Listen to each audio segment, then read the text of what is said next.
Bayi dari pembantu rumah tangga yang miskin itu merangkak masuk ke ruangan kerja sang jutawan. Ia telah memberi instruksi yang sangat jelas pagi itu, tidak ada yang boleh mengganggu selama video call berlangsung dengan investor penting dari Singapura. Tidak ada kegiatan bersih-bersih, tidak ada gangguan, tidak ada suara latar belakang sekecil apapun. Rapat itu sangat krusial. Setiap detik sangat berharga, hingga sesuatu yang kecil melintas melalui pintu yang tidak tertutup rapat. Ada bayi di ruang rapatku, dan apa yang kemudian diputuskan oleh sang jutawan tidak ada seorang pun yang menduganya. Rangga Pratama telah memberikan instruksi yang jelas pagi itu. Tidak seorang pun boleh mendekati ruang kerjanya selama video call dengan Singapura berlangsung. Tidak ada kegiatan bersih-bersih, tidak ada gangguan, tidak ada suara apapun yang bisa terdengar di latar belakang. Chen Wei adalah seorang investor yang sangat teliti, tipe orang yang menganalisis setiap detail, setiap gerak-gerik, setiap keheningan yang tidak nyaman. Dan Rangga tidak boleh melakukan satu kesalahan pun. 8 juta dolar dipertaruhkan dalam 40 menit ke depan. 8 juta dolar yang akan mengukuhkan posisinya sebagai salah satu pengelola modal paling agresif di Jakarta. Maka ketika ia mendengar suara lembut di koridor, hampir tidak terdengar namun tidak bisa diabaikan, rahangnya langsung menegang. Seperti ada sesuatu yang terseret di atas lantai marmer. Rangga tidak mengalihkan pandangannya dari layar, namun jari-jarinya berhenti di atas keyboard selama sepersekian detik.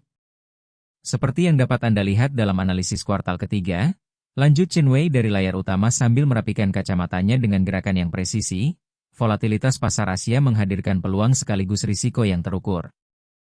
Rangga mengangguk, memaksakan konsentrasinya kembali ke angka-angka. Proyeksinya solid. Marine keuntungannya sempurna. Semuanya berjalan persis seperti yang telah ia rencanakan. Namun kemudian ia mendengar suara itu lagi. Suara yang sama. Kali ini lebih dekat, gesekan berirama yang lembut, seolah ada sesuatu yang merangkak di sepanjang koridor. Rangga merasakan rasa jengkel naik ke tenggorokannya seperti asam. Siapa yang mengabaikan instruksinya? Sari. Atau salah satu karyawan gedung, siapapun itu, akan mendapat penjelasan yang sangat gamblang tentang arti kata, jangan ganggu, begitu video call ini selesai. Ia menarik napas dalam-dalam, mengendalikan amarahnya dengan disiplin yang sama seperti ia mengendalikan setiap aspek kehidupannya, lalu mengalihkan fokusnya kembali ke Chen Wei. Pak Rangga, apakah Anda setuju dengan struktur pembayaran yang saya usulkan? Suara Chen Wei membawanya kembali ke kenyataan. Rangga berkedip, secara mental mengulang bagian terakhir percakapan yang hampir tidak ia proses. Tentu saja, jawabnya dengan keyakinan otomatis seseorang yang telah menutup ratusan kesepakatan. Likuiditas dalam 3 tahap memberi kita ruang gerak yang diperlukan. Mari kita lanjutkan dengan ketentuan yang Anda ajukan. Chen Wei mengangguk, tampak puas. Rangga menghembuskan napas perlahan. Ia masih memegang kendali. Ia masih bisa menyelamatkan ini, namun suara itu tidak berhenti. Kini suaranya berbeda. Bukan lagi gesekan, melainkan ketukan lembut yang berselang-seling, seolah ada sesuatu yang mengetuk-ngetuk lantai. Rangga menggertakkan giginya.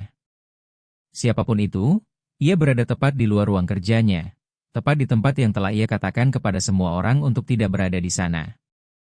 Saya akan mengirimkan dokumen final ke tim hukum Anda sore ini, kata Chen Wei.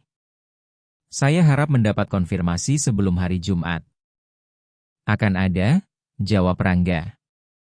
Suaranya terdengar tegang, bahkan bagi dirinya sendiri. Chen Wei menatapnya dengan ekspresi yang sulit ditebak, ekspresi yang tampaknya telah disempurnakan oleh semua investor Asia selama bertahun-tahun. Apakah Anda yakin semuanya baik-baik saja di pihak Anda, Pak Rangga? Anda tampak tidak fokus. Semuanya sempurna, bohong Rangga. Hanya sedang meninjau angka-angka terakhir secara mental. Chen Wei mengangguk perlahan, tanpa tidak sepenuhnya yakin, namun tidak mendesak lebih jauh. Baiklah, saya tunggu konfirmasi final Anda sebelum penutupan pasar hari Jumat. Selamat siang, Pak Rangga. Layar pun mati. Rangga duduk tak bergerak selama sesaat, menatap pantulan wajahnya sendiri di monitor yang gelap. Rahangnya masih terkatup rapat, bahunya masih tegang. 8 juta dolar. Hampir saja ia merusaknya hanya karena gangguan bodoh. Ia bangkit dari kursinya dengan gerakan kasar dan berjalan menuju pintu ruang kerjanya. Suara itu memang sudah berhenti, namun itu tidak penting. Seseorang telah mengabaikan perintah langsungnya. Seseorang telah mempertaruhkan negosiasi yang sangat penting. Dan Rangga Pratama tidak menoleransi ketidakmampuan semacam itu. Ia membuka pintu dengan harapan menemukan Sari membawa sapu, atau mungkin petugas pemeliharaan gedung yang sedang melakukan perbaikan tanpa izin. Apapun itu, ia akan memperjelasnya dengan sangat tegas. Di rumahnya, aturan-aturannya bukan sekadar saran, aturan-aturannya adalah hukum. Namun ketika ia menatap ke arah koridor, apa yang dilihatnya membuatnya benar-benar terpaku. Seorang bayi duduk di tengah koridor berlantai marmer, mengenakan baju kodok berwarna merah muda pucat dan kaos kaki putih yang tidak serasi. Rambutnya hitam dan ikal, dengan satu poni bandel yang jatuh ke dahinya. Dan ia menatap langsung ke arah Rangga. Tidak menangis, tidak mengeluarkan suara apapun, hanya menatapnya dengan mata yang besar, gelap, dan penuh rasa ingin tahu. Seolah-olah Rangga adalah hal paling menarik yang pernah ia lihat sepanjang hidupnya yang singkat itu. Bayi itu memiringkan kepalanya ke satu sisi, lalu tersenyum. Senyum kecil yang miring, mengernyitkan hidungnya dan memperlihatkan dua gigi mungil yang baru saja tumbuh. Rangga membuka mulutnya untuk mengatakan sesuatu, namun tidak ada suara yang keluar. Otaknya mencoba memproses situasi ini dan gagal total. Ada seorang bayi di pentu usianya, di koridornya, dalam jarak kurang dari 2 meter, dan ia tidak punya sedikit pun petunjuk bagaimana bayi itu bisa sampai di sana. Apa? Adalah satu-satunya kata yang berhasil ia ucapkan. Bayi itu mengeluarkan suara cekikikan yang riang, seolah suara Rangga adalah undangan untuk bercakap-cakap, dan mengulurkan satu tangan gembulnya ke arahnya. Jari-jari mungilnya membuka dan menutup dalam gerakan yang jelas berarti, "Ke sini." Rangga melangkah mundur secara naluriah. Ia tidak tahu apa-apa tentang bayi. Ia tidak pernah menggendong satupun, tidak pernah ingin berada dekat dengan satupun. Bayi adalah kekacauan berjalan. Mereka menangis tanpa alasan, membutuhkan perhatian terus-menerus, mengubah ruang manapun yang tertata rapi menjadi malapetaka. Namun demikian, di sanalah makhluk kecil itu duduk di koridornya seolah itu adalah hal yang paling wajar di dunia, menatapnya dengan kepercayaan diri yang sama sekali membingungkannya. "Sari," panggil Rangga tanpa mengalihkan pandangannya dari bayi itu. Suaranya lebih keras dari yang ia maksudkan, hampir seperti teriakan. "Sari." Hening. Tidak ada jawaban. Rangga merasakan kepanikan mulai merayap di dadanya. Di mana asisten rumah tangganya? Mengapa ada bayi sendirian di tengah koridor? Dan mengapa bayi itu menatapnya seolah mengenalnya? "Sari, aku butuh kamu ke sini sekarang juga," ia memanggil lagi, kali ini dengan lebih mendesak. Bayi itu tampak menafsirkan nada suaranya sebagai sesuatu yang lucu, karena ia terkikik dan mulai merangkak ke arahnya. Bukan rangkaian merangkak yang terkoordinasi, lebih seperti kombinasi kacau antara menyeret lutut dan mendorong dengan tangan, namun penuh tekad. Jelas sekali ia memiliki satu tujuan, sampai ke tempat Rangga berdiri. "Tidak, tidak, tidak," gumam Rangga sambil melangkah mundur lagi. "Tetap di sana, jangan bergerak." Namun bayi itu tidak punya niat sedikit pun untuk patuh. Ia terus maju dengan penuh semangat, mengeluarkan suara-suara lembut itu yang dibuat bayi ketika mereka sedang berkonsentrasi pada sesuatu. Rangga menatap ke sepanjang koridor dengan putus asa, berharap Sari muncul entah dari mana dan mengambil alih situasi ini.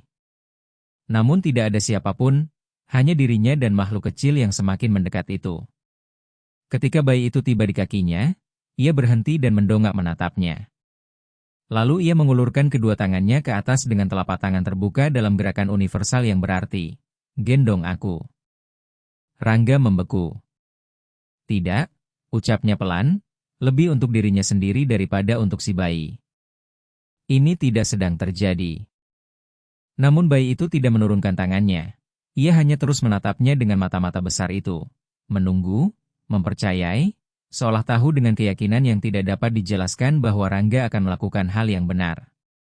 Dan ada sesuatu dalam tatapan itu, sesuatu dalam cara makhluk kecil itu memandangnya tanpa rasa takut, tanpa penghakiman, tanpa harapan apapun selain untuk digendong, yang membuat sesuatu di dalam diri Rangga retak.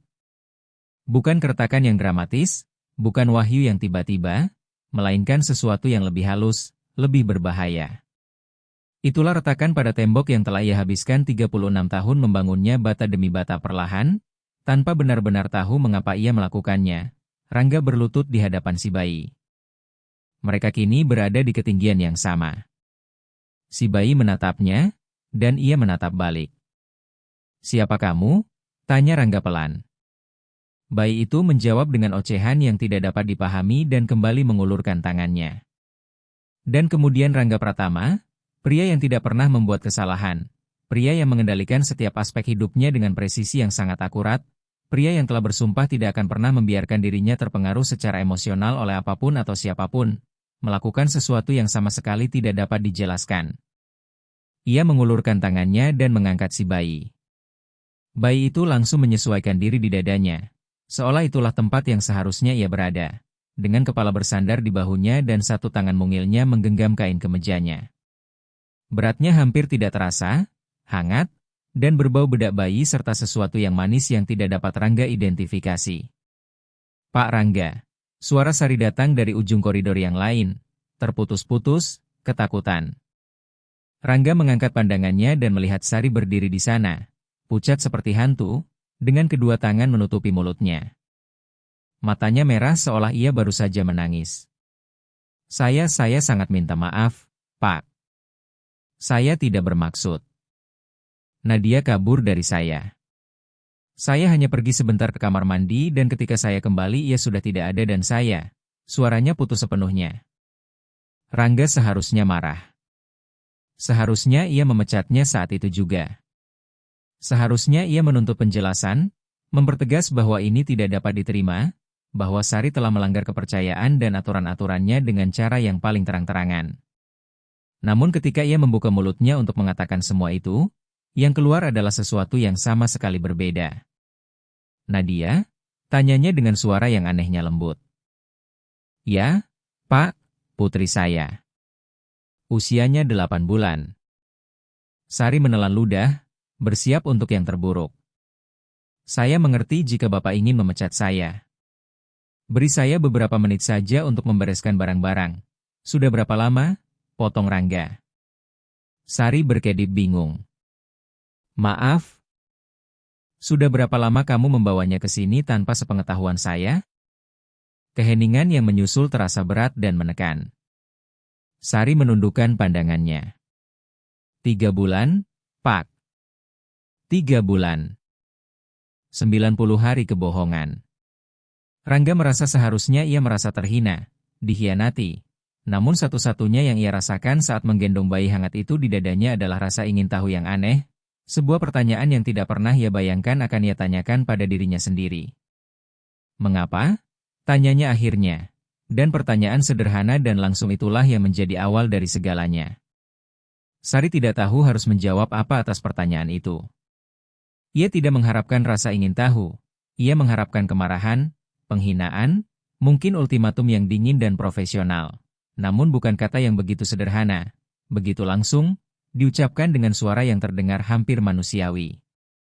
Sari berdiri di sana dengan tangan yang masih gemetar, berusaha menemukan kata-kata yang tepat sambil melihat atasannya, pria yang tidak pernah mengarahkan lebih dari 3 kalimat berturut-turut kepadanya. Menggendong Nadia seolah tidak tahu harus berbuat apa dengannya, namun juga tidak ingin melepaskannya. "Karena saya tidak punya siapapun untuk menitipkannya, Pak," jawab Sari akhirnya dengan suara yang hampir tidak terdengar. "Saya tidak punya keluarga di sini. Ibu saya tinggal di Yogyakarta dan beliau sedang sakit. Kakak perempuan saya punya anak-anaknya sendiri. Biaya tempat penitipan anak lebih mahal dari gaji saya dalam seminggu. Dan saya membutuhkan pekerjaan ini. Saya butuh Bapak tidak mengetahuinya." Rangga menatapnya dalam diam. Nadia telah diam di dadanya, dengan kepala bersandar di bahunya dan satu tangan mungilnya menggenggam kemejanya. Ia bisa merasakan napas lembut si bayi. Berat tubuh mungil yang hangat itu terasa asing, tidak nyaman, Namun pada saat yang sama ada sesuatu dalam sensasi itu yang terasa menghibur dengan cara yang mengganggu. 3 bulan, ulang Rangga, lebih untuk dirinya sendiri daripada untuk Sari. 3 bulan bekerja di sini dengan bayi yang disembunyikan. Di mana kamu meninggalkannya? Sari menundukkan pandangannya dengan malu. Di ruang cuci, Pak. Saya punya matras tipis, beberapa mainan yang tidak mengeluarkan suara. Dia tenang, hampir tidak pernah menangis. Hanya hari ini. Saya tidak tahu kenapa. Saya rasa giginya sedang tumbuh dan suaranya putus. Saya sangat minta maaf. Saya tahu tidak ada alasan yang bisa membenarkan ini. Saya tahu saya telah berbohong kepada Bapak. Rangga seharusnya setuju dengan pernyataan itu. Seharusnya ia merasa dikhianati. Dalam dunianya, kejujuran adalah hal yang mendasar.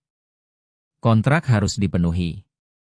Aturan harus dihormati, dan setiap penyimpangan dari itu adalah hal yang tidak dapat diterima. Ia telah memecat karyawan karena kesalahan yang jauh lebih kecil. Ia telah mengakhiri hubungan profesional karena pelanggaran teknis yang sepele. Namun ketika ia menatap Sari, melihat lingkaran hitam di bawah matanya, tangan-tangannya yang kasar karena pekerjaan yang terus-menerus, cara bahunya bergetar perlahan, ia tidak merasakan amarah. Ia merasakan sesuatu yang lebih kompleks, sesuatu yang tidak ia tahu cara menamainya. Lalu yang lain, tanya Rangga. Siapa lagi yang tahu? Sari berkedip, terkejut dengan pertanyaan itu. Pak Hendra yang jaga pintu, Bu Ati yang bersih-bersih lobi, Mas Eko yang antar paket. Tapi mereka tidak pernah bilang apa-apa ke Bapak karena mereka menghormati saya. Mereka tahu saya ibu tunggal, mereka tahu saya melakukan yang terbaik yang saya bisa. Rangga memproses informasi itu perlahan. Jadi ini bukan hanya Sari. Ini adalah seluruh sistem diam-diam berupa persekongkolan yang beroperasi tepat di depan hidungnya, di gedungnya sendiri, tanpa ia memiliki sedikit pun petunjuk. Orang-orang yang ia lihat setiap hari, yang menyapanya dengan kesopanan profesional, yang menjaga dunianya berjalan tanpa hambatan, semuanya tahu sesuatu yang sama sekali ia tidak ketahui. Dan alih-alih merasa kesal, alih-alih merasa dikecualikan atau ditipu, satu-satunya yang ia rasakan adalah rasa ingin tahu yang aneh tentang bagaimana ia bisa begitu buta. Nadia bergerak sedikit di pelukannya, menghembuskan napas kecil sebelum menyesuaikan diri lebih nyaman di dadanya. Rangga menunduk menatapnya. Mata bayi itu kini tertutup, bulu mata gelapnya beristirahat di atas pipinya yang tembam. Ia sedang tertidur di atasnya, di atas orang asing yang baru saja ia kenal 5 menit yang lalu. Saya tidak akan memecatmu, kata Rangga tiba-tiba. Kata-kata itu keluar sebelum ia bisa sepenuhnya memprosesnya. Sari mendongak begitu cepat hingga hampir pusing. Apa? Saya tidak akan memecatmu, ulang Rangga, kali ini dengan lebih tegas. Tapi saya butuh kamu menjelaskan bagaimana ini semua berjalan, bagaimana kamu berhasil mengatur situasi ini selama 3 bulan tanpa saya menyadarinya. Sari menatapnya seolah ia baru saja berbicara dalam bahasa lain. Pak Rangga, saya tidak mengerti. Saya juga tidak, akui Rangga. Dan itu memang benar. Ia tidak mengerti mengapa ia tidak marah. Ia tidak mengerti mengapa ia tidak menuntut Sari segera meninggalkan pentousenya. Ia tidak mengerti mengapa ia terus menggendong bayi itu, seolah itu adalah hal yang paling wajar di dunia. Tapi saya perlu memahami ini, jadi duduklah dan jelaskan kepadaku.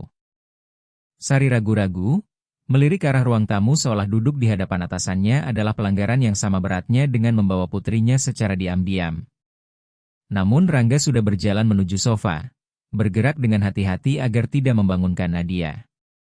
Ia duduk, dan untuk pertama kalinya dalam bertahun-tahun ia tidak peduli apakah bantal-bantal sofa itu tersusun dengan sempurna.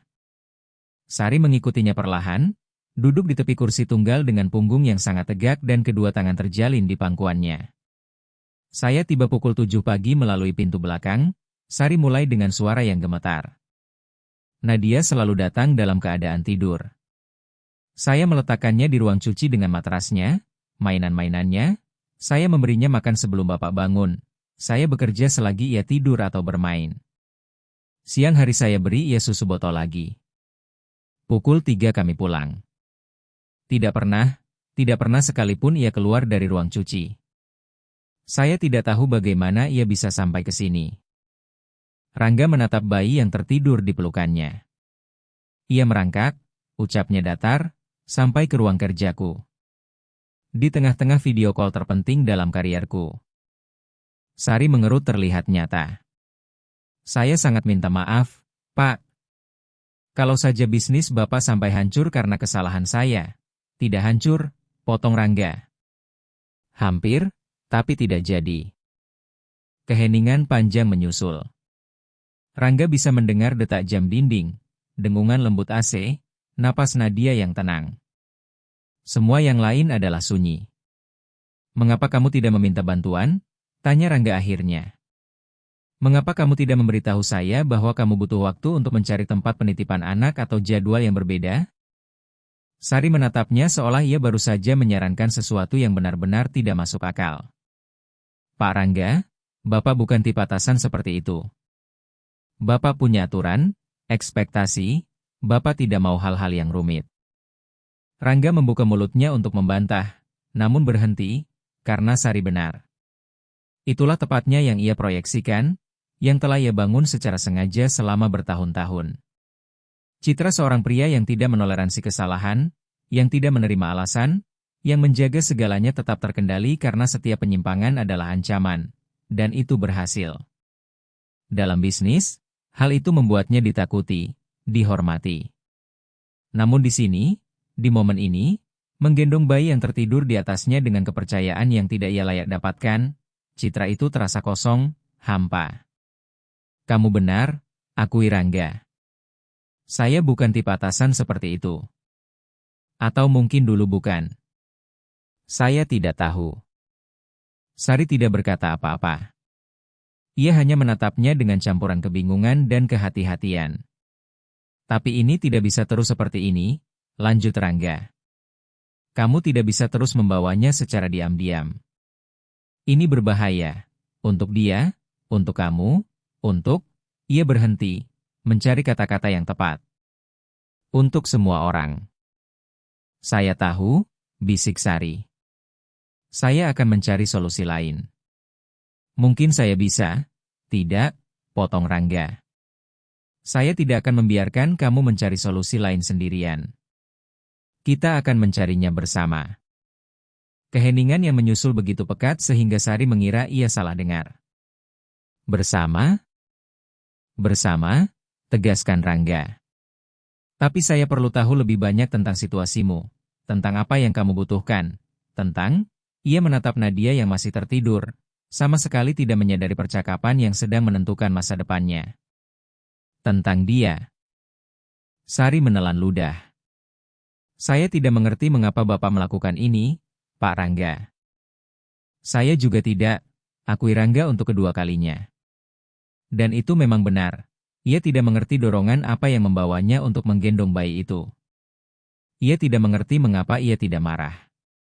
Ia tidak mengerti mengapa. Alih-alih memulihkan ketertiban dan kendali yang selalu menjadi prioritasnya, ia duduk di ruang tamunya dengan bayi tertidur di dadanya dan membuat janji-janji yang tidak ia tahu bisa ia tepati. Tapi saya tahu bahwa saya tidak bisa begitu saja memecatmu dan melupakan bahwa ini pernah terjadi. Saya tidak bisa. Ia berhenti, mencari kata-kata. Saya tidak bisa berpura-pura tidak melihat ini. Ia menunjuk Nadia dengan isyarat kepala yang halus. Dia. Sari mengikuti pandangannya. Ketika ia kembali menatap Rangga, ada air mata di matanya. Terima kasih, Pak Rangga. Rangga mengangguk, merasa tidak nyaman dengan ungkapan terima kasih itu. Jangan berterima kasih dulu. Saya tidak tahu apa yang akan kita lakukan. Saya hanya tahu bahwa sesuatu harus berubah. Bagaimana dengan rapat Bapak? Tanya Sari tiba-tiba. Yang dengan Singapura, berjalan lancar. Rangga melirik jamnya. Ada 3 email yang belum terbaca dari tim hukumnya, kemungkinan besar mengkonfirmasi langkah-langkah selanjutnya dari kesepakatan itu, $8 juta yang menunggu tanda tangannya, investasi terbesar dalam karirnya. Ya, jawabnya. berjalan lancar.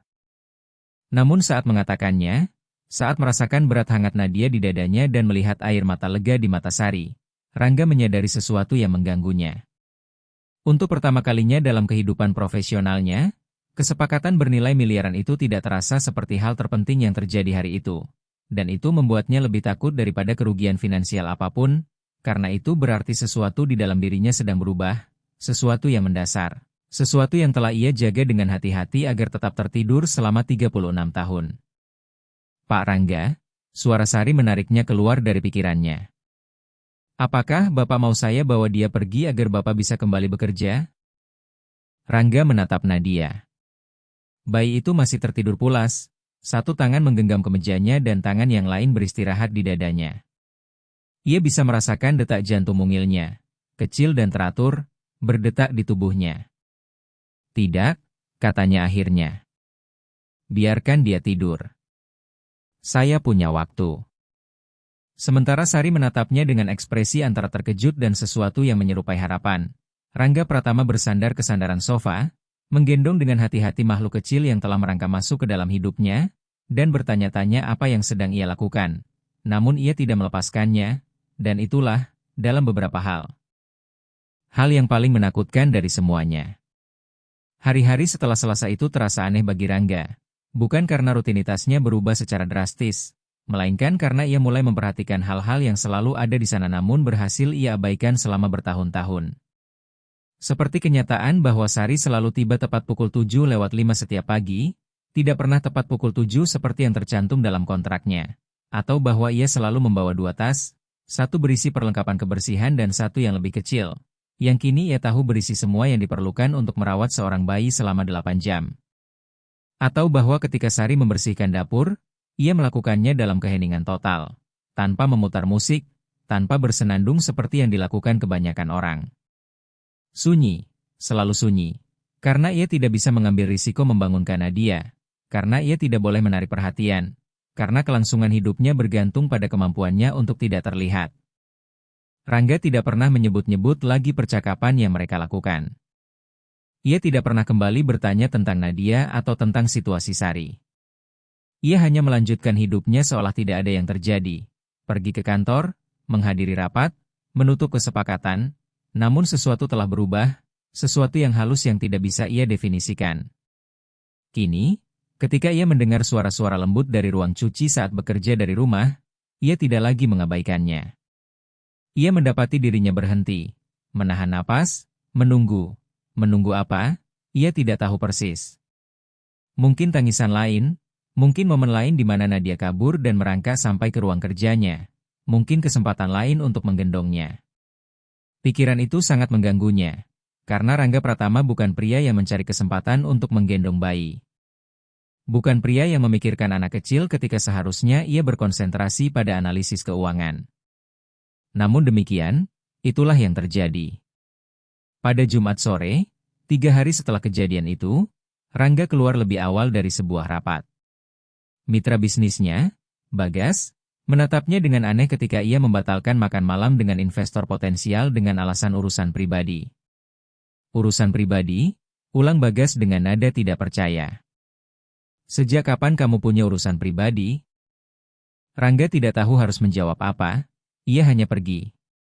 Ketika Rangga tiba di penthouse, jam menunjukkan pukul 2 siang lewat 30 menit. Sari masih di sana, menyelesaikan pembersihan kaca-kaca jendela besar di ruang tamu.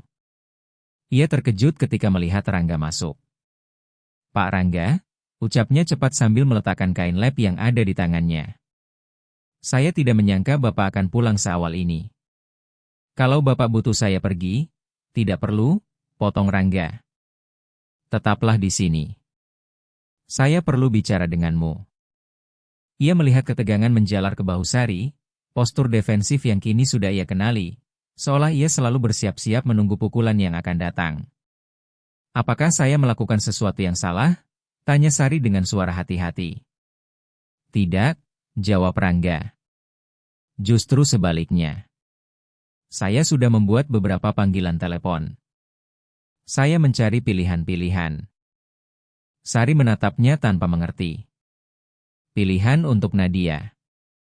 tempat penitipan anak, pusat perawatan anak, program bantuan. Rangga mengeluarkan ponselnya dan menunjukkan daftar yang telah ia susun selama 2 hari terakhir. Ada 3 tempat penitipan anak di dekat sini yang memiliki tempat tersedia. 2 di antaranya menawarkan subsidi untuk ibu yang bekerja.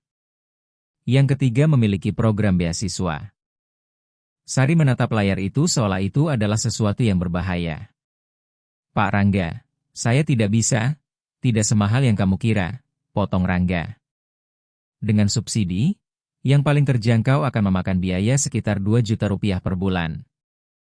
Dan jika kamu memenuhi syarat untuk beasiswa di yang ketiga, bisa jadi bahkan lebih murah. Sari menelan ludah. 2 juta rupiah tetap sangat banyak bagi saya, Pak. Setelah membayar sewa, listrik dan air, makan, transportasi, tersisa sangat sedikit untuk saya. Rangga sudah mengantisipasi jawaban itu.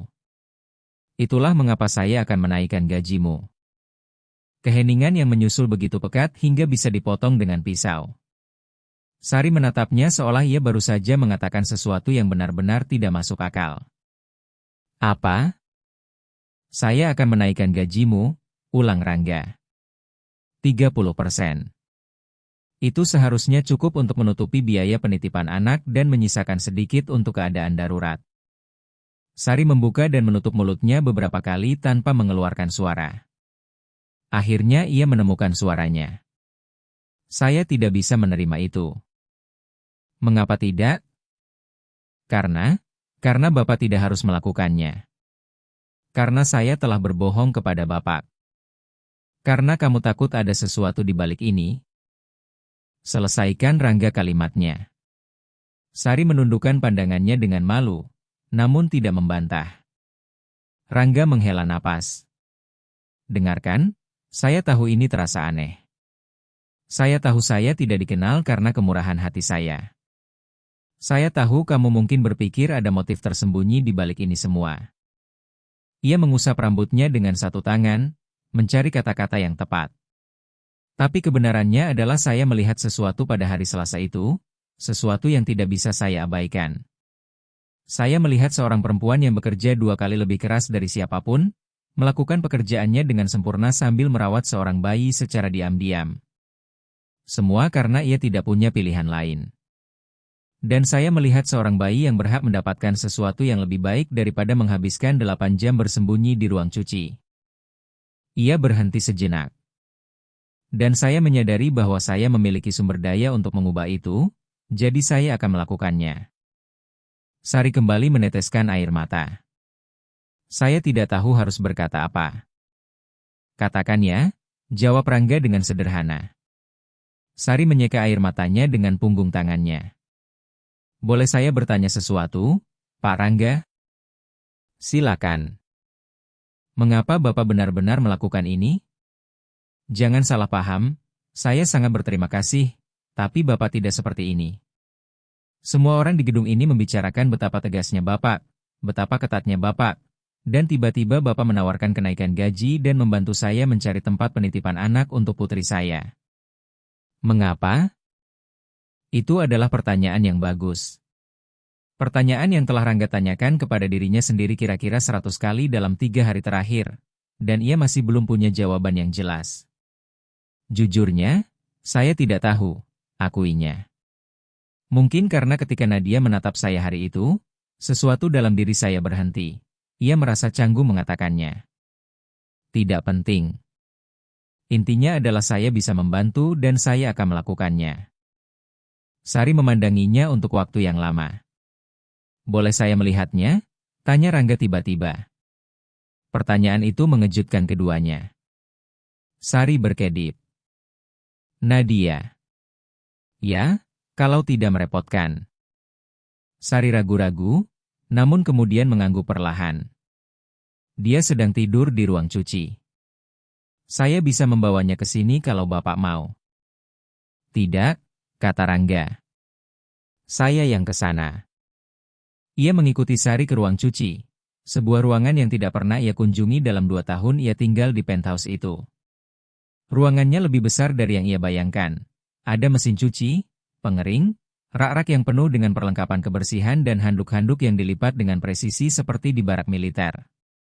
Dan di sudut ruangan, di atas matras tipis, dikelilingi bantal-bantal agar tidak jatuh, terdapat Nadia, tertidur telentang dengan kedua tangan terentang di atas kepala dan mulut yang sedikit terbuka. Ia mengenakan baju kodok berwarna kuning dengan motif bebek-bebek kecil. Sebuah empeng nyaris jatuh dari bibirnya. Rangga mendekatinya perlahan, seolah takut membangunkannya, lalu berlutut di sisi matras dan memandanginya. Ia begitu kecil, begitu rapuh, begitu sama sekali tidak menyadari bahwa kehadirannya telah sepenuhnya mengguncang kehidupan yang tertata rapi milik seorang pria yang bahkan tidak tahu namanya seminggu yang lalu. Usianya 8 bulan, kata Sari pelan dari belakangnya. Ia baru genap 8 bulan hari Senin kemarin. Apakah ia selalu tidur seperti ini? Tanya Rangga. Seperti bintang laut, benar-benar rileks. Sari tersenyum untuk pertama kalinya sejak Rangga mengenalnya. Senyum yang tulus, penuh cinta seorang ibu. Selalu, sejak ia lahir. Ia suka merasa bebas. Rangga mengulurkan tangannya tanpa berpikir dan menyentuh lembut salah satu kaki Nadia. Kakinya mungil, hangat. Nadia bergerak sedikit, mengerutkan hidungnya, namun tidak terbangun. Di mana ayahnya? Tanya Rangga. Ia tidak tahu mengapa ia menanyakan itu, bukan urusannya. Namun pertanyaan itu keluar sebelum ia bisa menahannya. Sari terlihat menegang dengan jelas. Dia pergi ketika saya memberitahunya bahwa saya hamil. Dia bilang belum siap menjadi ayah, bahwa dia punya rencana-rencana, bahwa seorang bayi bukan bagian dari rencana-rencana itu. Suaranya datar, tanpa emosi, seolah ia telah menceritakan kisah ini begitu banyak kali hingga tidak lagi menyakitinya. Atau mungkin menyakitinya begitu dalam hingga ia belajar untuk tidak merasakan apa-apa. Saya minta maaf, kata Rangga. Itu bukan salah saya, jawab Sari. Itu salah saya sendiri karena mempercayai orang yang salah. Tidak, kata Rangga dengan lebih tegas dari yang ia maksudkan. Itu bukan salahmu. Dia pengecut. Dan Nadia lebih baik tanpanya. Sari menatapnya dengan terkejut. Apakah Bapak benar-benar berpikir begitu? Ya, jawab Rangga tanpa ragu. Pria manapun yang meninggalkan anaknya tidak layak disebut ayah. Nadia memilih momen itu untuk terbangun. Ia membuka matanya perlahan, berkedip-kedip menghadapi cahaya, lalu memandang langsung ke arah Rangga. Selama sesaat ia tampak bingung. Lalu wajahnya bersinar dengan senyum yang besar, memperlihatkan dua gigi mungilnya, dan ia mengulurkan kedua tangannya ke arah Rangga, persis seperti pertama kali, seolah mengenalinya, seolah tahu bahwa ia aman. Apakah Bapak mau menggendongnya? Kata Sari dengan lembut. Boleh? Tanya Rangga. Sari mengangguk. Rangga mengangkat Nadia dengan hati-hati. Nadia langsung menyesuaikan diri di dadanya, mengeluarkan suara kepuasan yang dibuat bayi ketika mereka menemukan tepat di mana mereka ingin berada. Dan Rangga, untuk kedua kalinya dalam seminggu, merasakan sesuatu di dadanya mengencang. Hai, si kecil, gumamnya. Nadia menjawab dengan ocehan yang riang dan menggenggam dasinya dengan kedua tangan. Sepertinya dia suka Bapak, amati Sari dengan senyum. Sepertinya begitu, jawab Rangga. Dan kemudian, tanpa tahu persis dari mana dorongan itu datang, ia menambahkan, Sari, saya ingin kamu tahu bahwa ini bukan hanya soal uang atau tempat penitipan anak. Jika kamu butuh sesuatu yang lain, jika ada sesuatu yang bisa saya lakukan untuk membantu, saya ingin kamu memberitahuku. Baik. Sari menatapnya dengan mata yang berkilau. Mengapa Bapak begitu baik kepada saya, Pak Rangga? Saya tidak mengerti. Rangga juga tidak mengerti. Namun sementara ia menggendong Nadia, merasakan kehangatan tubuh mungilnya di dadanya dan melihat rasa syukur yang mentah di mata Sari, ia menyadari sesuatu. Mungkin ia tidak perlu memahaminya. Mungkin ia hanya perlu melakukannya. Karena kita semua berhak mendapat kesempatan, ucapnya akhirnya, dan karena mungkin saya pun membutuhkannya. Senin berikutnya, Sari tiba bersama Nadia pukul 7:05. Seperti biasa, Namun kali ini ia tidak langsung masuk melalui pintu belakang menuju ruang cuci. Kali ini ia memencet bel pintu masuk utama. Rangga membuka pintu sendiri, sesuatu yang tidak pernah ia lakukan sebelumnya. Biasanya ia membiarkan sistem keamanan gedung yang mengurus segalanya. Namun hari ini ia telah menunggu di dekat pintu dengan secangkir kopi di tangannya dan perasaan aneh di dadanya yang tidak bisa ia identifikasi. Hingga ia melihat Sari berdiri di sana dengan Nadia dalam pelukannya, terbungkus selimut berwarna merah muda. Itu adalah antisipasi. Ia sedang mengantisipasi untuk melihat mereka. "Selamat pagi, Pak Rangga," sapa Sari dengan hati-hati. Nadia melihatnya dan mulai menggerak-gerakkan tangannya dengan penuh semangat, mengeluarkan suara nyaring kegembiraan yang dibuat bayi ketika melihat seseorang yang mereka sukai. Rangga tersenyum tanpa menyadarinya. "Selamat pagi," jawabnya. "Masuk." Sari masuk sambil melihat sekeliling seolah ia belum pernah melihat lobi utama penthouse itu, dan mungkin memang belum. Ia selalu menggunakan pintu belakang, menjaga kehadirannya sesedikit mungkin.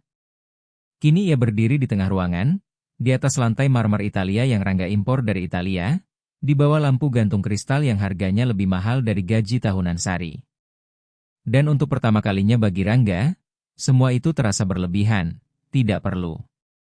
"Saya sudah berbicara dengan kepala sekolah TK Pelangi," kata Rangga sambil meletakkan cangkir kopinya di meja dekat pintu. "Yang memiliki program subsidi, mereka bisa menerima Nadia mulai hari Rabu." Sari menatapnya dengan mata yang membulat besar. "Hari Rabu? Secepat itu?" "Ya. Saya sudah melengkapi formulir awal dan mengirim informasi yang kamu berikan. Mereka hanya butuh kamu datang besok untuk menandatangani dokumen final dan melihat fasilitasnya." "Pak Rangga, Sari tidak menyelesaikan kalimatnya, ia hanya berdiri di sana menggendong Nadia dengan air mata yang mulai terbentuk di matanya. "Jangan menangis," kata Rangga dengan canggung. Ia tidak tahu harus berbuat apa ketika orang menangis. Biasanya ia menghindari situasi yang bisa berujung pada respons emosional semacam itu. "Maaf." Sari dengan cepat menyeka air matanya. "Hanya saja tidak ada yang pernah melakukan sesuatu seperti ini untuk saya sebelumnya." Rangga tidak tahu harus menjawab apa. Nadia mengulurkan tangannya ke arahnya, seperti yang selalu ia lakukan setiap kali melihatnya belakangan ini. Dan Rangga, tanpa berpikir dua kali, mengambilnya. Ini sudah menjadi kebiasaan yang mungkin berbahaya, namun ia tidak bisa berhenti. "Lalu apa yang saya lakukan sementara itu?" tanya Sari. "Dengan Nadia sampai hari Rabu." "Bawa dia bersamamu," jawab Rangga, "tapi bukan ke ruang cuci. Saya sudah menyiapkan ruang bermain." Sari berkedip. "Apa?" Rangga menunjuk ke arah koridor, kamar yang selama ini kosong di sebelah dapur. "Saya sudah minta beberapa barang diantarkan. Sebuah playpen, mainan-mainan, box bayi portabel. Saya tidak tahu apakah itu yang benar. Saya tidak pernah membeli barang-barang untuk bayi sebelumnya, tapi penjualnya bilang semuanya sesuai untuk usianya." Sari mengikutinya menyusuri koridor dalam keheningan penuh. Ketika mereka tiba di kamar itu, ia terpaku di depan pintu. Ruangan yang telah kosong sejak Rangga membeli penthouse itu kini penuh dengan warna. Karpet matras Eva menutup lantai, sebuah playpen besar menempati bagian tengah ruangan dikelilingi keranjang-keranjang berisi mainan.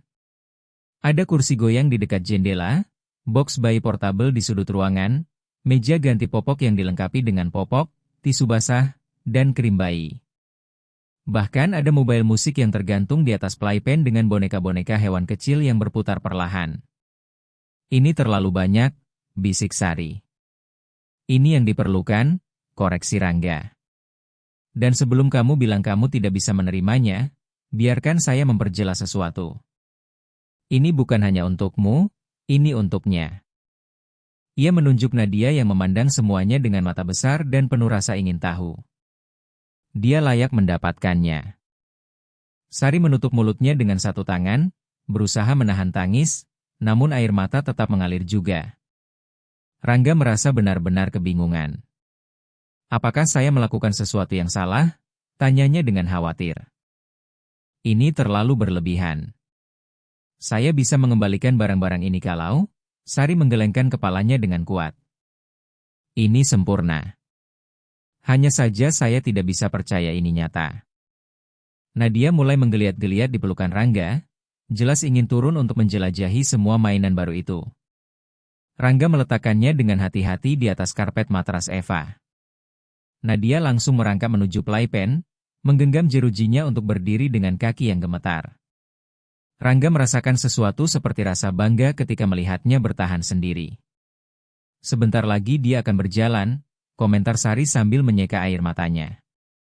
Saya tahu, jawab Rangga, lalu ia menyadari betapa anehnya itu terdengar, seolah ia berhak untuk mengetahuinya, seolah ia adalah bagian dari kehidupan Nadia. Pak Rangga, kata Sari dengan lembut. Boleh saya bertanya sesuatu yang pribadi? Rangga menegang secara naluriah. Pertanyaan pribadi berarti pengungkapan pribadi, dan itu bukan sesuatu yang ia lakukan. Tergantung seberapa pribadinya, jawabnya dengan hati-hati. Mengapa Bapak tinggal sendirian di rumah yang begitu besar ini? Apakah Bapak tidak punya keluarga? Rangga menatap ke arah jendela. Kawasan Menteng membentang di hadapannya, penuh dengan gedung-gedung mewah dan kehidupan-kehidupan yang tampak sempurna. Saya punya orang tua, katanya akhirnya. Mereka tinggal di Surabaya. Saya menemui mereka setahun sekali saat Lebaran. Saya punya seorang mtry yang tinggal di Australia. Kami berkomunikasi lewat pesan mungkin sekali sebulan. Ia berhenti sejenak. Dan itu saja. Tidak ada keluarga lagi, dan teman. Rangga tersenyum tanpa humor. Saya punya mitra bisnis, saya punya kontak profesional. Saya punya orang-orang yang bersamanya saya menutup kesepakatan bernilai miliaran rupiah. Ia mengangkat bahunya. Tapi teman dalam arti yang sebenarnya, orang-orang yang mengenalmu di luar kegunaan profesionalmu. Tidak, saya tidak punya itu. Mengapa? Pertanyaan itu sederhana, langsung, dan sama sekali tidak mungkin dijawab dengan jujur. Karena lebih mudah seperti itu, kata Rangga. Karena hubungan personal itu rumit, tidak bisa diprediksi. Dan saya, ia berhenti, sadar bahwa ia hampir mengungkapkan lebih dari yang ia maksudkan. Saya tidak pandai menghadapi hal yang tidak bisa diprediksi. Sari menatapnya dengan ekspresi yang tidak bisa Rangga interpretasikan. Tahu apa yang saya pikir, Pak Rangga? Saya rasa Bapak menghadapi hal yang tidak bisa diprediksi jauh lebih baik dari yang Bapak kira. Saya muncul dalam kehidupan Bapak dengan bayi yang disembunyikan, melanggar semua aturan Bapak, mengacaukan rapat terpenting Bapak, dan Bapak tidak memecat saya, Bapak malah membantu saya. Itu tidak terdengar seperti seseorang yang tidak bisa menghadapi hal yang tidak bisa diprediksi. Rangga tidak punya jawaban untuk itu. Nadia menjerit gembira ketika ia menemukan bahwa salah satu mainannya mengeluarkan suara ketika ditekan. Ia duduk di karpet dan mulai menekannya berulang kali, terpesona dengan hasilnya. Dia sangat menyukai Bapak, amati Sari. Itu tidak masuk akal, jawab Rangga. Dia hampir tidak mengenal saya. Bayi tahu, kata Sari dengan penuh keyakinan. Mereka tahu ketika seseorang itu aman. Ketika seseorang itu baik. Nadia tidak mau dengan sembarang orang, tapi dia mau dengan Bapak. Rangga menatap Nadia yang kini sedang mencoba memasukkan mainannya ke dalam mulutnya. Saya tidak tahu apa-apa tentang bayi, akuinya. Saya tidak tahu bagaimana merawat mereka, menghibur mereka. Apa yang mereka butuhkan? Tidak ada yang tahu sampai mereka belajar, jawab Sari. Saya pun tidak tahu apa-apa ketika Nadia lahir. Saya sangat ketakutan. Saya pikir saya akan menyakitinya atau melakukan sesuatu yang salah. Tapi kamu belajar, dan dia yang mengajarimu. Ia berhenti sejenak. Kalau Bapak mau belajar, maksud saya, Rangga tidak langsung menjawab, karena kebenarannya adalah ia memang mau belajar. Ia ingin tahu mengapa Nadia mengeluarkan suara spesifik itu ketika ia senang. Ia ingin tahu bagaimana menenangkannya ketika ia menangis. Ia ingin tahu apa yang membuatnya tertawa, dan itu menakutkan, Karena Rangga Pratama tidak terlibat secara emosional, tidak membiarkan dirinya menginginkan hal-hal yang tidak bisa ia kendalikan. Mungkin, katanya akhirnya, itu adalah jawaban paling jujur yang bisa ia berikan. Sari tersenyum. Itu adalah sebuah awal. Hari-hari berikutnya membentuk rutinitas baru. Sari tiba melalui pintu utama bersama Nadia, menempatkan bayi itu di ruang bermain sementara ia bekerja. Dan Rangga, semakin sering, menemukan alasan untuk bekerja dari rumah, untuk melewati kamar itu, untuk mendengar tawa Nadia, untuk melihatnya merangkak, untuk sesekali menggendongnya ketika Sari perlu melakukan sesuatu yang membutuhkan kedua tangannya. Hari Rabu datang lebih cepat dari yang Rangga harapkan. Sari datang lebih awal, berpakaian lebih rapi dari biasanya, dengan Nadia yang sudah siap untuk hari pertamanya di tempat penitipan anak. Saya gugup, akui Sari ketika Rangga membuka pintu. Itu wajar, jawab Rangga. Lalu, tanpa berpikir, ia menambahkan, mau saya temani? Sari menatapnya dengan terkejut. Menemani saya ke tempat penitipan anak? Ya. Saya bebas pagi ini. Saya bisa mengantarmu dengan mobil. Itu adalah kebohongan. Ia memiliki 2 rapat yang telah ia batalkan khusus untuk ini, namun ia tidak menyebutkan itu. Sari ragu-ragu. Saya tidak mau mengambil waktu Bapak, Pak Rangga. Kamu tidak mengambilnya, kata Rangga. Saya yang menawarkannya. Ada bedanya. Perjalanan ke TK Pelangi berlangsung dalam keheningan. Nadia duduk di kursi belakang, di car seat bayi yang Rangga beli dan pasang sendiri sehari sebelumnya setelah menonton tutorial di YouTube. Sari menatap keluar jendela sambil menggigit bibirnya. Bagaimana kalau dia menangis sepanjang hari? Tanyanya tiba-tiba. Bagaimana kalau dia tidak suka? Bagaimana kalau para pengasuhnya tidak memperlakukannya dengan baik? Maka kamu keluarkan dia, jawab Rangga dengan sederhana. Dan kita cari pilihan lain. Kata kita keluar begitu natural, seolah itu adalah fakta, seolah ini adalah tanggung jawab keduanya. Ketika mereka tiba di TK Pelangi, Rangga memarkirkan mobilnya namun tidak langsung keluar. Sari, katanya sebelum Sari membuka pintu. Kamu akan baik-baik saja. Nadia akan baik-baik saja. Dan jika ada sesuatu yang tidak beres, saya ada di sini. Sari menatapnya dengan mata yang berkilau. Terima kasih, Pak Rangga. Untuk segalanya. Rangga mengangguk. Dan sementara ia melihat Sari mengeluarkan Nadia dari mobil, melihat keluarga kecil beranggotakan 2 orang itu menghadapi babak baru bersama, ia menyadari sesuatu yang mendasar. Ia tidak lagi membantu karena ia bisa melakukannya. Ia membantu karena ia mau. Karena di suatu titik dalam seminggu terakhir ini, 2 orang ini telah berhenti menjadi sekadar asisten rumah tangganya dan putrinya. Mereka telah menjadi sesuatu yang lebih, sesuatu yang Rangga belum bisa namai, namun sesuatu yang untuk pertama kalinya dalam hidupnya tidak ia takuti untuk ditemukan. 3 minggu setelah Nadia mulai di tempat penitipan anak, Rangga mendapati dirinya melakukan sesuatu yang tidak pernah ia lakukan sebelumnya. Pulang dari kantor pukul 5 sore. Bukan pukul 7, bukan pukul 8, bukan setelah memeriksa email terakhir dan mengkonfirmasi angka terakhir, tepat pukul 5. Para mitranya menatapnya seolah ia telah kehilangan akal sehatnya. Bagas bahkan langsung bertanya apakah ia sedang sakit. Tidak, jawab Rangga dengan sederhana. Saya hanya punya komitmen lain. Ia tidak menjelaskan bahwa komitmen itu terdiri dari tiba di penthouse sebelum Sari menjemput Nadia dari tempat penitipan anak, hanya untuk mendapat setengah jam bersama si bayi sebelum mereka pergi. Ia tidak menyebutkan bahwa setengah jam itu telah menjadi bagian hari yang paling ia nantikan, lebih penting dari rapat manapun, dari kesepakatan manapun, dari keuntungan finansial manapun, karena para mitranya tidak akan mengerti. Dan sejujurnya, Rangga pun tidak yakin ia sepenuhnya memahaminya sendiri. Pada Jumat itu, ketika ia tiba di penthouse, ia menemukan Sari duduk di ruang tamu dengan Nadia di pangkuannya. Wajah bayi itu merah dan air mata mengalir di pipinya, menangis dengan intensitas putus asa yang hanya bisa dilakukan bayi. Ada apa? Tanya Rangga langsung, menjatuhkan tas kerjanya dan mendekat. Giginya sedang tumbuh lagi, jelas Sari sambil menggoyangkan Nadia dengan gerakan lembut. Dia sangat kesakitan hari ini. Dia tidak mau makan di tempat penitipan anak. Dia tidak tidur siang. Dia kelelahan tapi tidak bisa tidur karena rasa sakit. Rangga melihat kelelahan di wajah Sari, lingkaran hitam di bawah matanya, ketegangan di bahunya.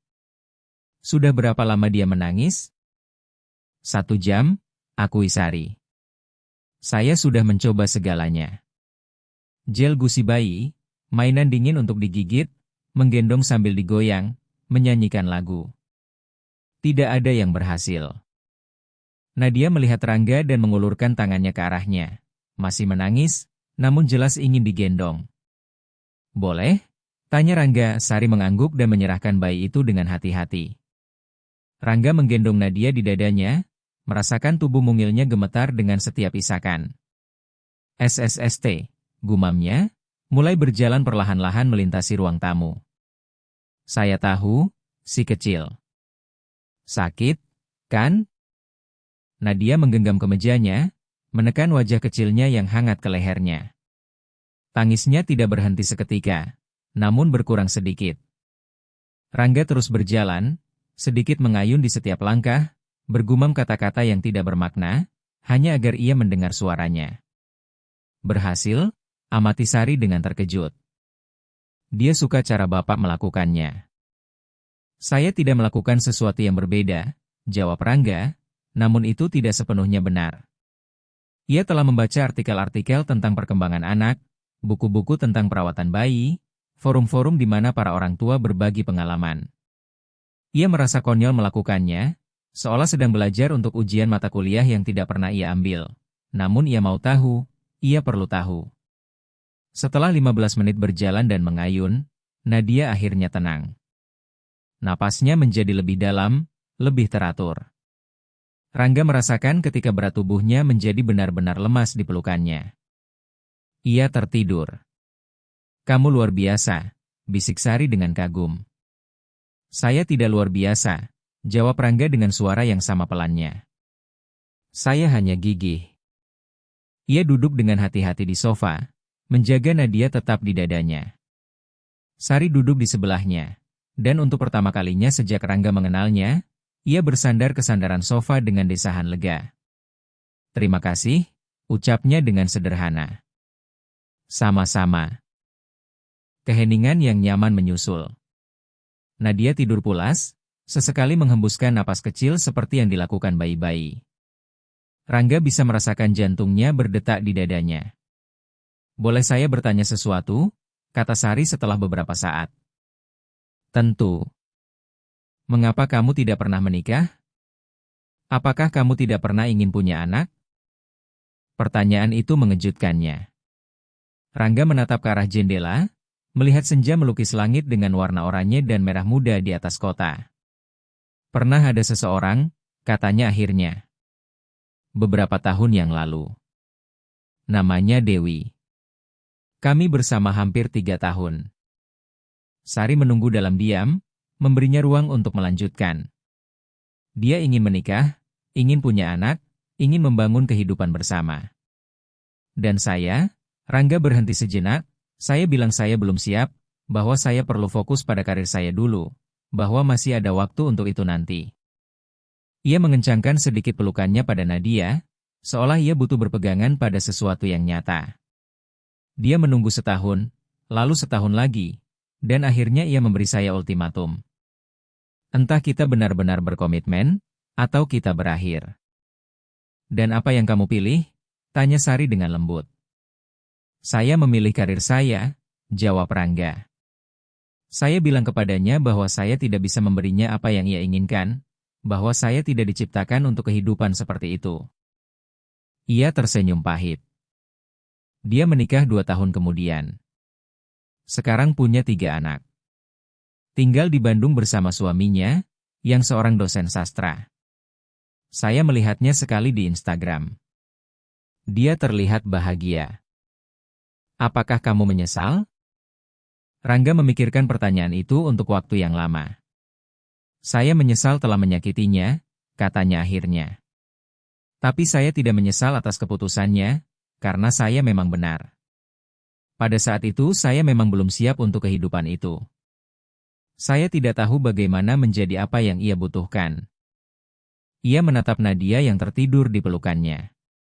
Tapi sekarang saya bertanya-tanya apakah masalahnya bukan bahwa saya tidak diciptakan untuk itu, melainkan bahwa saya terlalu takut untuk mencobanya.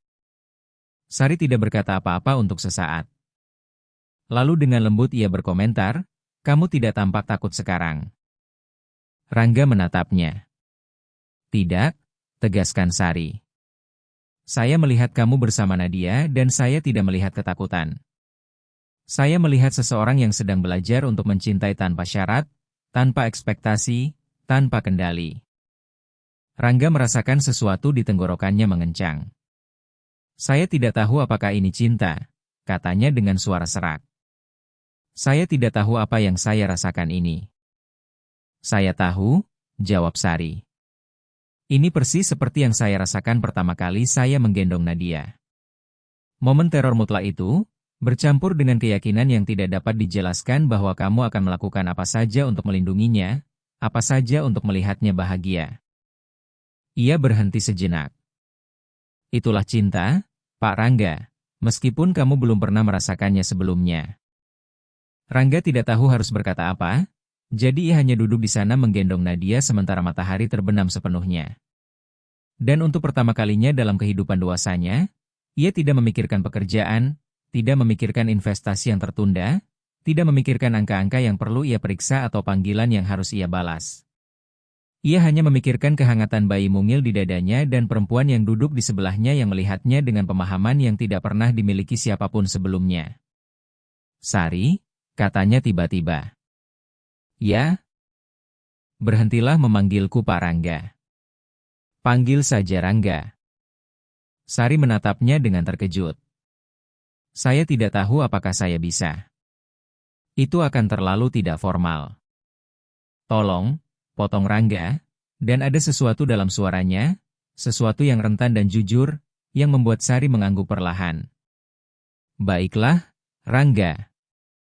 Nama itu terdengar berbeda di bibirnya, lebih intim, lebih nyata, seolah dengan menggunakan nama panggilannya, Sari telah melintasi garis tak kasat mata yang memisahkan mereka sebagai majikan dan pembantu, mengubah mereka menjadi sesuatu yang lebih, mungkin teman, atau sesuatu yang Rangga belum bisa definisikan. Nadia bergerak sedikit, mengerutkan hidungnya, namun tidak terbangun. "Saya seharusnya membawanya pulang," kata Sari dengan nada menyesal. "Sudah malam dan dia perlu tidur di boks bayinya." "Tetaplah di sini," kata Rangga sebelum ia bisa menahan diri. Sari berkedip. "Apa?" "Tetaplah di sini malam ini," ulang Rangga. "Saya punya banyak kamar." "Nadia sudah tertidur. Kalau kamu memindahkannya sekarang, dia mungkin akan terbangun dan menangis lagi." Selain itu, ia menatap Sari, "Kamu kelelahan." "Rangga, saya tidak bisa." "Bisa," potong Rangga. "Kamu punya pakaian di sini dari waktu kamu bekerja.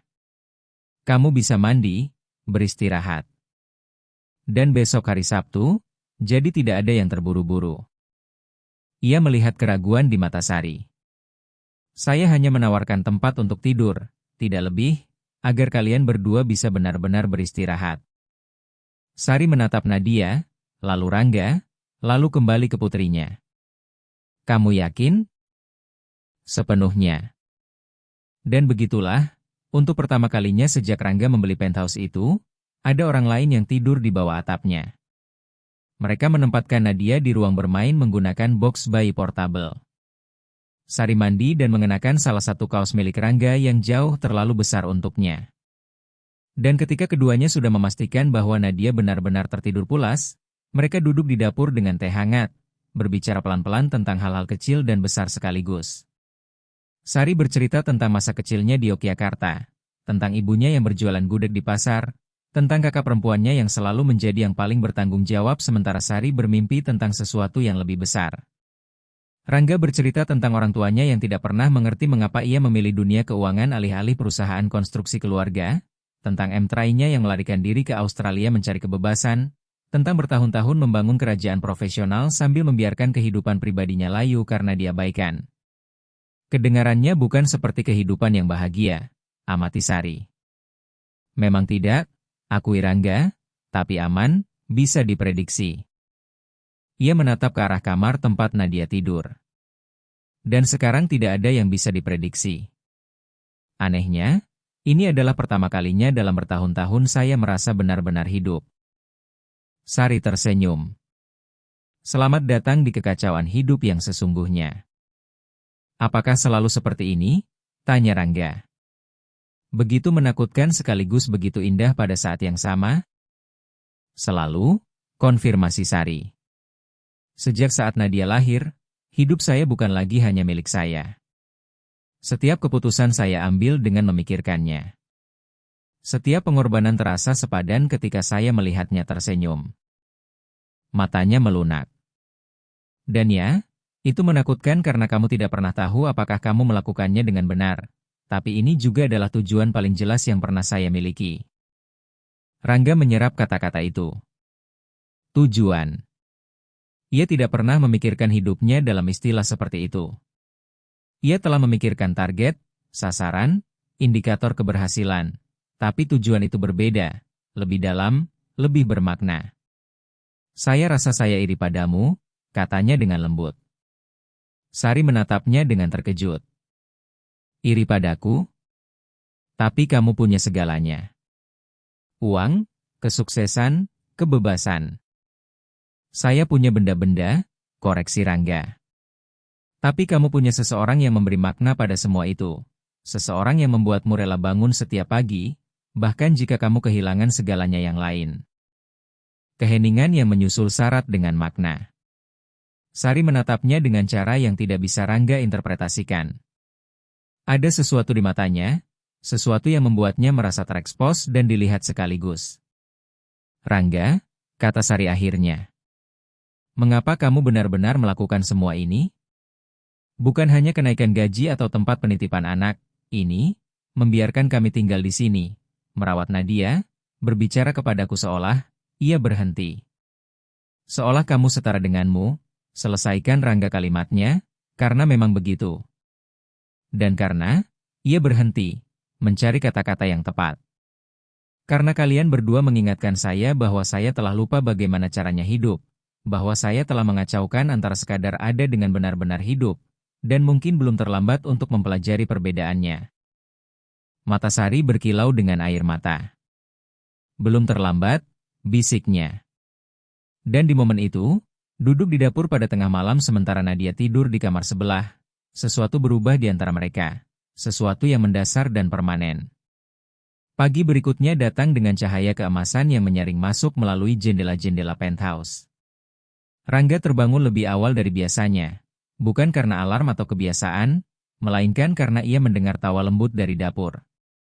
Ia bangkit, mengenakan kaos, dan berjalan tanpa alas kaki menuju suara itu. Apa yang ia temukan membuatnya benar-benar terpaku di ambang pintu.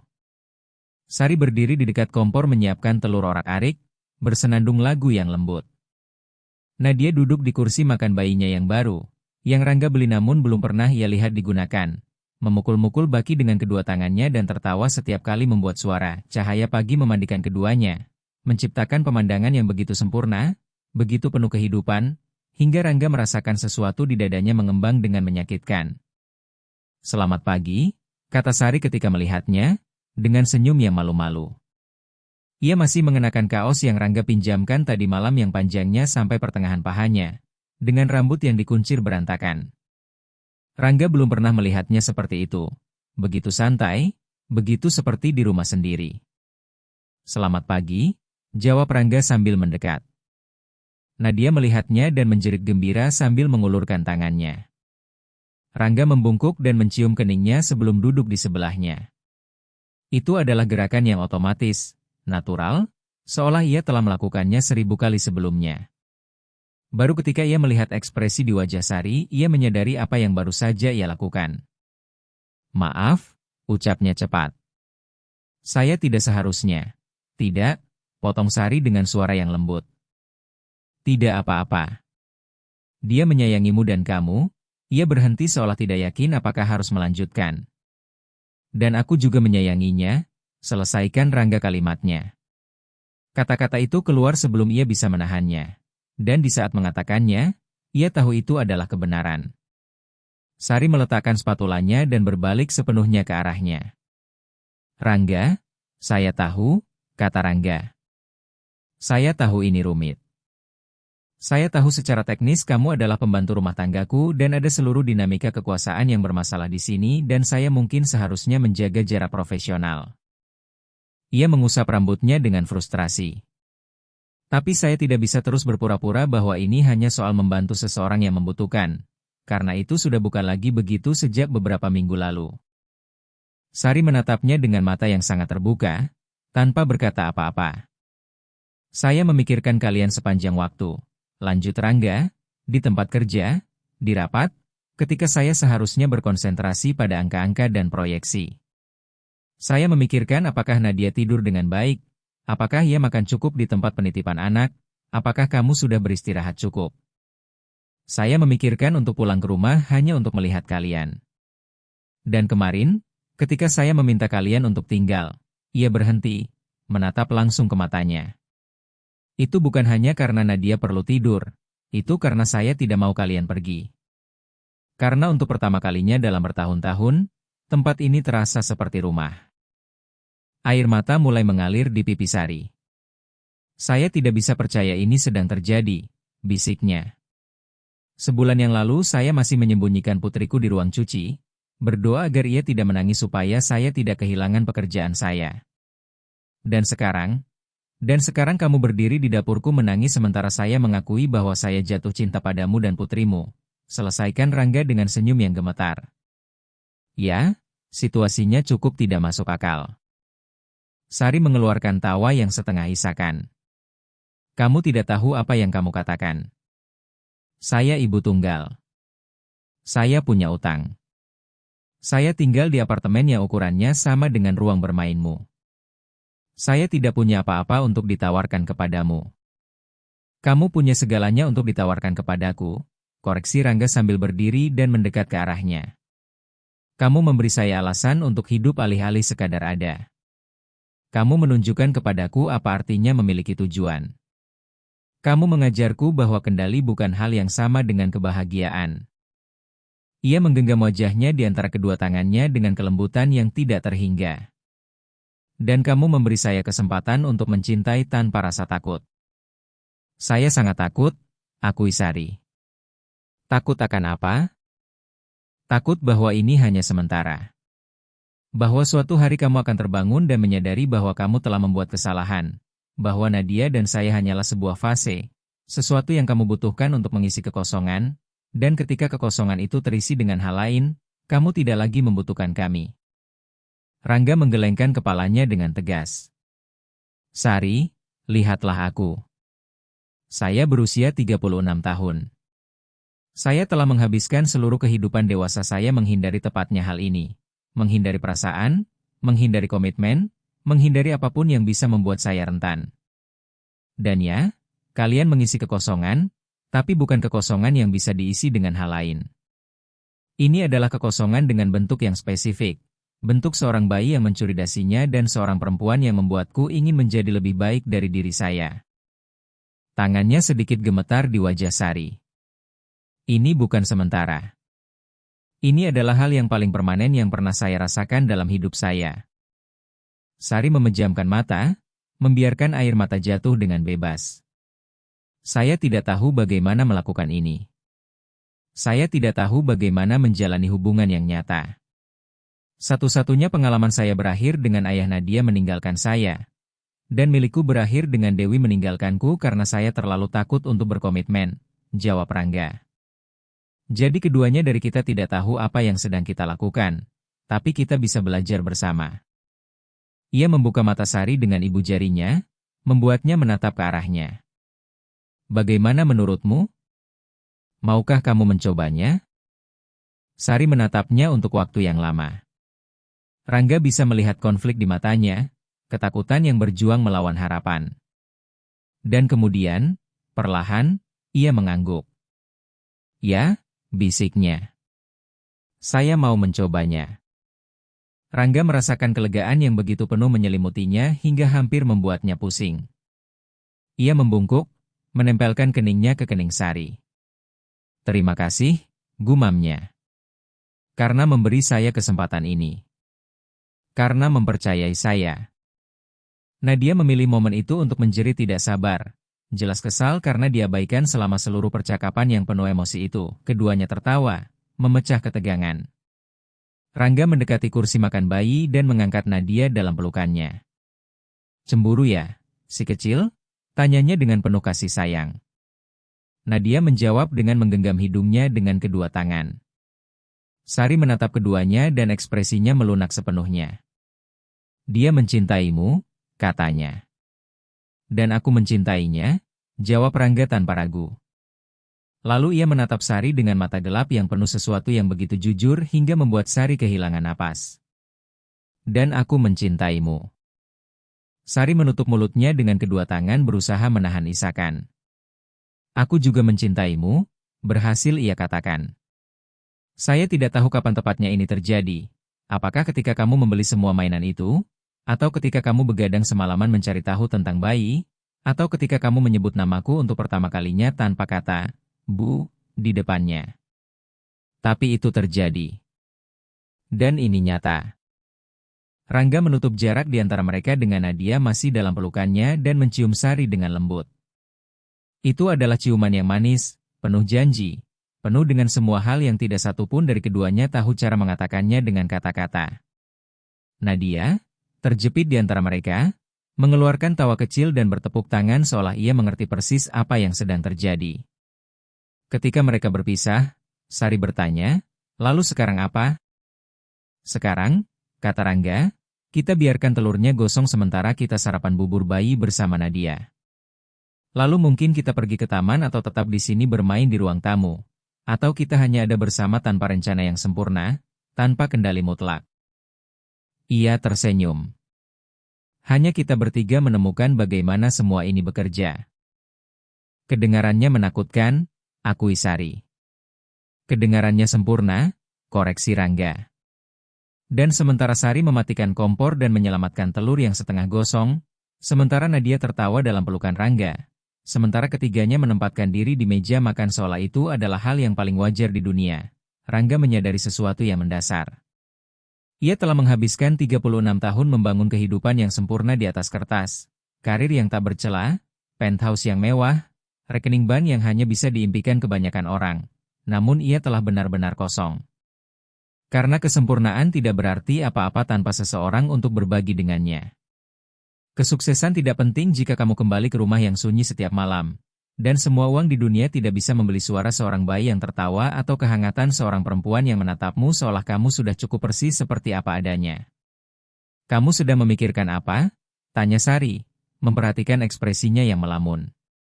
Bahwa saya adalah pria paling beruntung di dunia, jawab Rangga dengan jujur.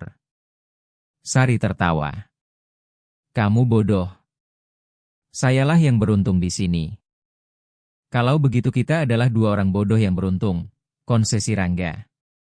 Nadia memukul meja dengan sendok plastiknya, seolah setuju dengan kesimpulan itu. Hari-hari yang menyusul menjadi berbeda. Rangga tidak meninggalkan pekerjaannya. Namun ia berhenti hidup hanya untuk itu. Ia mulai pulang lebih awal, menolak rapat-rapat yang bisa ditunda, memprioritaskan momen-momen di atas uang. Sari berhenti menjadi sekadar asisten rumah tangganya. Ia masih membersihkan penthouse, namun kini melakukannya sebagai bagian dari rumah yang mereka bagi bersama, bukan sebagai kewajiban kerja. Dan Nadia tumbuh dalam lingkungan yang penuh cinta, dengan dua orang yang memujanya dan yang sedang belajar untuk saling mencintai satu sama lain. Itu tidak sempurna. Ada perselisihan tentang batasan-batasan, tentang ekspektasi, tentang bagaimana mengelola hubungan mereka di hadapan orang lain. Ada momen-momen ketidakamanan, ketakutan, bertanya-tanya apakah mereka sedang membuat kesalahan.